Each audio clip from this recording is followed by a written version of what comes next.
మండుటెండ బాగా it's kind of ఒక mid మే అంటే చాలా పిచ్చి ఎండ అన్నమాట. అలాంటి ఎండల్లో చాలా కాలం తర్వాత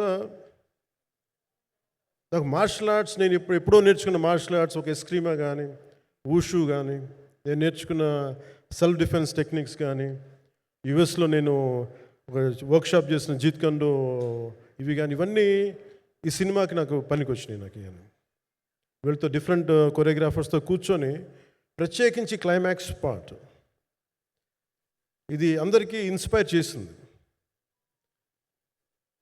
అంటే మన స్థూలంగా చెప్పాలి అంటే, ఒక క్లుప్తంగా చెప్పాలి అంటే, ఈ సినిమాకి ఇదే ఆయువు పట్టింది. ఈ ఫస్ట్ పార్ట్కి ఎక్కడో కొల్లూరు నుంచి, మన కృష్ణానది తీరం కొల్లూరు, విజయవాడ సమీపంలో ఉన్న కొల్లూరు ప్రాంతం నుంచి దొరికిన ఒక కోహినూరు వజ్రం నుంచి అది ఎటు మన గోల్కొండ రాజుల దాకా వచ్చింది, మన హైదరాబాద్ సుల్తాన్ల దాకా ఎలా వచ్చింది, దీని ట్రావెల్ ఇటు వెళ్ళింది, ఇవన్నీ జరిగినప్పుడు దీని నేపథ్యంలో జరిగే కథ ఇది.